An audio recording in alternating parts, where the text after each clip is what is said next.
Hi there guys, and welcome to another episode of The Tantrum Show. Today's a question and answer session simply because I've got quite a few backed up over the last few weeks that I haven't done because it is presently Christmas.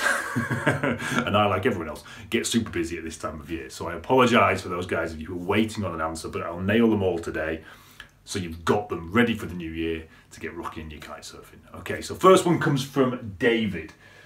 Have you done a podcast or question and answer on the lengthy discussion about the sweet spot and depowering the kite? No, I haven't. So I'll do it now. And where you set the sweet spot for your own preference, etc. Okay, so first thing here is, what is the sweet spot? The sweet spot, for those of you who don't know, is that point where the bar just starts to resist. So ideally, you've just got tension in the back lines, in the outside lines, in the steering lines, okay? Because at this point, where you've just got tension, you can instantly steer the kite. So this is where the kite's flying where it wants to fly. Now that sweet spot will change all the time as the kite powers up, as the kite moves, as the wind over the kite changes, okay? So it's not a stationary thing, it will change all the time. So on a really gusty day, it will be moving up and down. On a really calm day, it might stay in more or less the same position. But as you move the kite, it will move a fair bit as well, okay? So it's not a set point. This is why trimming the kite is so difficult, especially on a gusty day, because what we try to do when we trim the kite is trim the kite so that sweet spot is in the perfect point for us. Depending on what we're trying to achieve, that may be a different point. So I'll go into that a bit later. First of all, sweet spot, how do you find it? Easiest way I find to find it, think of yourself as a thunderbird. Those of you who don't know what the thunderbirds are, shame on you. But a thunderbird is a puppet, basically, a puppet. So, you know, you're a puppet, your hands are on strings. So there's no power involved, there's no muscle. It's just the weight of your arms resting on the bar. Now, if you did that and just felt what the bar was doing, you'd feel, even if it was just sat above your head, as the wind changes, the sweet spot shifts. As the wind picks up, your hands want to move up, or the bar wants to move up. As the wind drops, the bar wants to come back down again. Now that, when you're just using the weight of your arms, that bar will generally sit at the sweet spot. The problem most of us have, especially when we're starting out, is that we try and muscle the kite. You know, we gripping on for grim death, and we overpower, because it's a very subtle sensation, especially in lighter winds, or it can be a very subtle sensation. So it's very easily, especially for you big blokes, who are very guilty of this, to try and force it. So, you know, you pull the bar in an awful lot. Anyone heard of this? You know, pulling the bar in too much? I'm sure a lot of you have. It's the #1 problem that we have. Why? Because people want to fight back. Just relax and let the bar set itself. And if you just practice this just for 2 minutes next time you go, and just get an idea of what this sweet spot is. Now, what it is in practice is, I say, it's where those steering lines have just got tension in them. So why do you want just tension in them? Because then at that point, as you turn the bar, the kite responds instantly. If it's too far in, you're stalling the kite, you're choking the kite, and that'll respond, it will respond slowly. If it's too far out, then as you turn, it does nothing because there's too much slack in the line to actually influence the kite. Okay, so the sweet spot is the perfect point for where you've got the bar. Okay. Now, where do you want this sweet spot? Well, this depends a little bit on what you're doing. Generally, for most people, you want the sweet spot between 1/3 to 1/2 of the way up your trim line.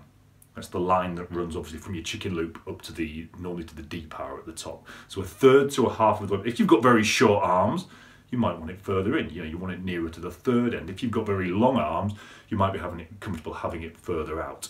Ideally, what you want is that when you pull the bar all the way in, the kite is fully powered, but without stalling. Now again, this is impossible to do. Why? Because the sweet spot changes all the time.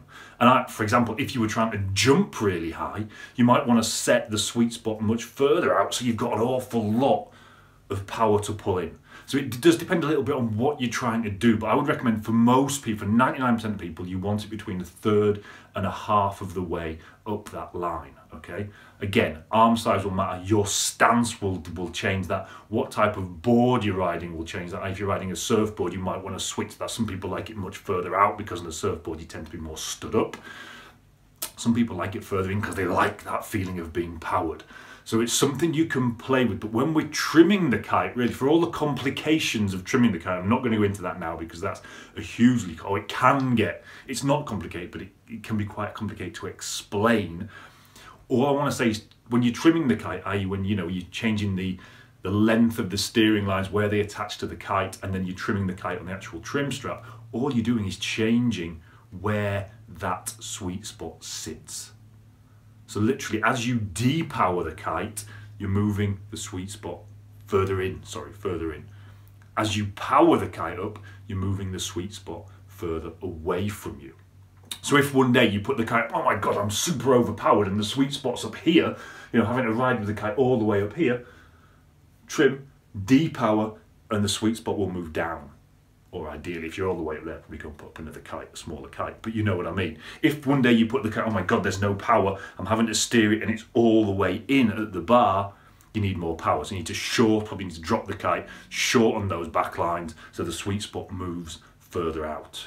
Okay. Now, on some days it will be, if you're going out on a very, very light wind day, it will be impossible to trim the kite correctly. It will sit in here, however you have it. Okay, that's just something you've got to live with. And this is why trimming is an art, not a science, because you've got to play with it. You've got to start to understand it and figure out what works for you. So what I would suggest on this, hopefully that explains it in a nutshell. As I say, this is something that is much better understood by doing than by being told. So what I would suggest, and what I suggest to all our guys, look, when you're down the beach, just try it. Just play with the trim. The trim strap's the easiest way of doing it. Easiest way of doing this while you're on the beach. If you're going to do it on the beach, drop the kite down so it's sat on the beach on not too gusty a day, and then just gently change the trim. Then try flying the kite again. Okay, safer to do this on the water, obviously, but if you've got someone to help you on the beach, that's a nice way of doing it on the beach, so you can actually test the differences there. On the water, same thing. If it's a fairly flat day, just drop the kite onto the water and trim it. Why do I say drop it onto the water, drop it onto the beach? Well, because if you do it when it's above your head, often what we've seen with beginners is they really yank the trim strap, and on some kites you have to because they're quite stiff, and what that can do on a light wind day, or depending on your kite, you can literally pull the kite out of the sky. So again, just play with that. Try different ways. Try trimming the kite. A really good way, if you're still practicing, struggling to ride upwind, what we always say is, look, okay, when you go into the water, full power, so you've got all the power that you want to do the water start. When you come back onto the beach, depower your kite, or as you're coming back onto the beach, depower your kite so you can walk back up the beach nice and easily. But this is the key. I hope that explanation makes sense. It's not the easiest thing to explain. It's something that you have to experience. So just go out and try it and see what difference it makes with this sweet spot. So the two exercises from that is find what I'm talking about with the sweet spot first of all. For some of you, that may be a revelation, especially if, especially say bigger blokes, as we tend to try and fight back with everything, okay? So just relax, feel where the sweet spot is, and then from there, see what difference adjusting the trim has on the sweet spot, okay? So David, hope that answers your question. If not, again, hit me up in the comments below. Any sort of comebacks on that, because I know that's quite a big topic which a lot of people, including myself, struggle to get their head around fully. Okay, so hope that answers that one. So, next question is Eli. If I were to buy a North kite, which one would you recommend for a beginner? I'm 40, my goal is to be able to ride, not jump or do tricks. I have a North click bar and a good guy who can service North kites nearby. But if you have a different recommendation, I'd love to hear it as well. Okay, Eli, forget about North kites, forget about brands. The kite I would recommend for everyone to start with is the free ride kite. Okay, kites come from any manufacturer, come in different flavours. Okay, so you've got your free ride kite. Often you've got like an intro level free ride kite and a more advanced free ride kite. Then you'll have race, wave, freestyle. They're the major 5 types. You may have foil now as well for various brands. Always go for free ride. Free ride is the magic word as a beginner, and even as someone who is sort of intermediate towards advanced. Why? Because free ride does everything well. Okay, it will relaunch well, it will be fairly stable, it will be easy to trim and set up, it won't require a lot of knowledge about detail, knowledge about aerodynamics and trimming to get it set up right. It will go upwind well, it will jump well, it will recover well. So that will just make your life so much easier. The biggest problem that we see after people, when people are looking to buy their kit is, I'll go and buy the kite that Aaron Hadlow rides because he's good and I want to be as good as him. Yeah, great, okay. It's a great kite, but it's a great kite for Aaron Hadlow. You know, it's like starting out driving and saying straight away, right, okay, I'm going to go and drive a Formula 1 car. Well, yeah, great, but you'll crash it and you'll probably do yourself a lot of damage in the way. Same with this. Freestyle kite is a great kite for someone who can ride well, but a freestyle kite won't necessarily relaunch well. It won't necessarily jump well. It won't necessarily go upwind well. Or it may do one of those things. Like it may jump really well, but relaunch like a dog. Okay, and generally that's the style of freestyle kites. They generally tend to do the high performance stuff well, but the easy stuff or the basic stuff, they don't. Why? Because the guys who are riding it are going to be good at those things. You know, they've relaunched the kites tens of thousands of times. They don't need a kite that can relaunch because they can relaunch it well. But by you going down that road of getting a freestyle kite, you're making your life much more difficult. So whichever it is, free ride is your magic word. Now again, in some brands, in most brands, you have a intro level free ride kite and an advanced level free ride kite. For someone of your level who's just looking to ride upwind, go the basic one. It's not a beginner kite, and this is where a lot of people get confused. I was riding a basic free ride kite up until 2 years ago. And even now I'm only riding an advanced free ride kite. Why? Because where I live in Tarifa, we have a mix of conditions. Some days we have great waves, some days we have flat water, some days we have bump and jump. You know, some days we have gusty wind, some days we have clean wind.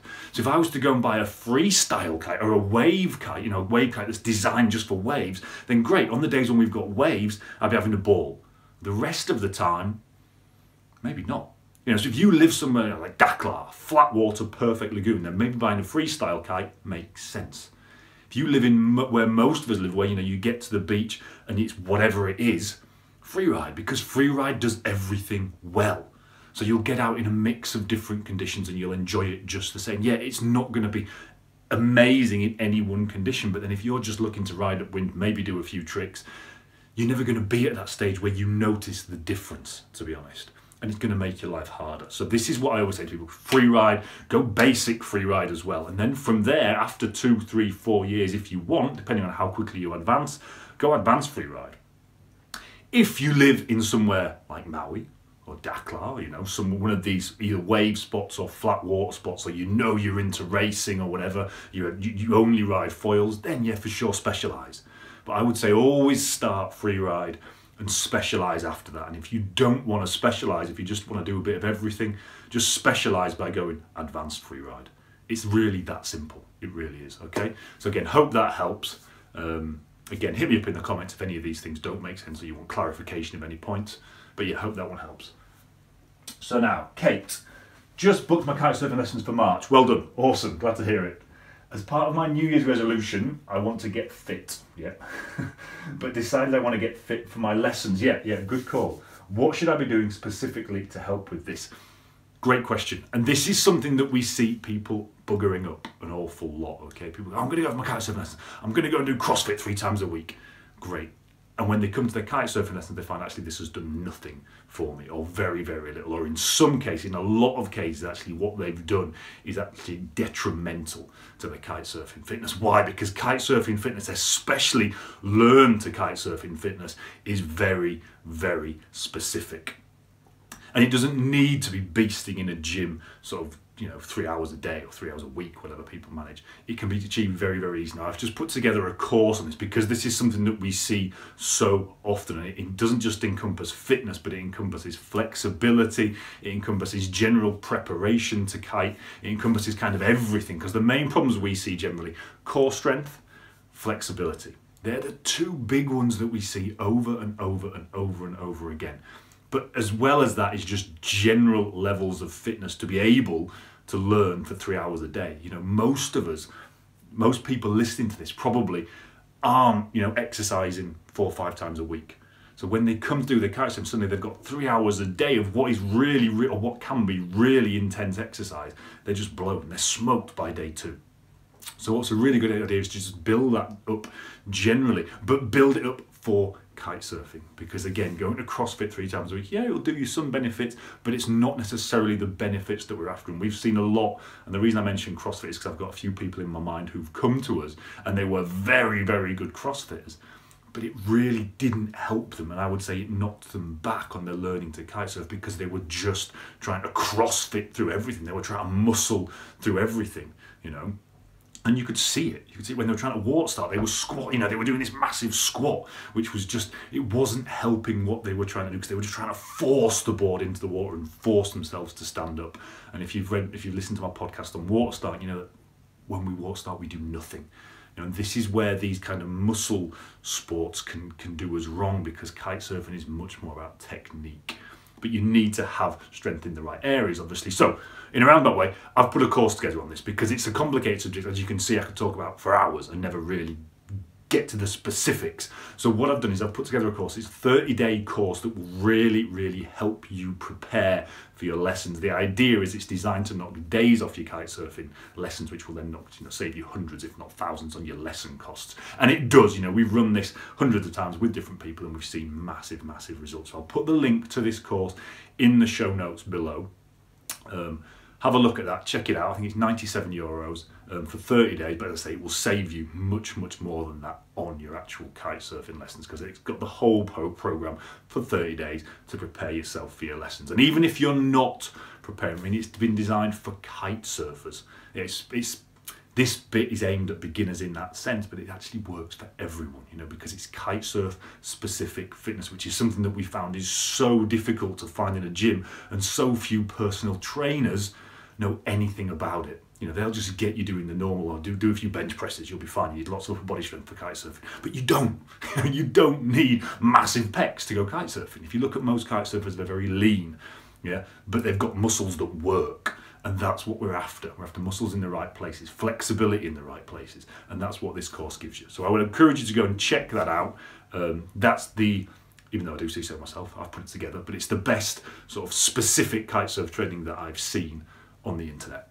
So again, note the link is in the show notes below, or if you're watching on YouTube, it's in the notes below the video. So go and check it out there. Okay, so I hope that helps you, Kate. But yeah, good luck with your kite surfing lessons. Awesome. And finally, we have Andrew. I'm looking to get started kite surfing this year. What is the best spot for learning to kite in Europe this year?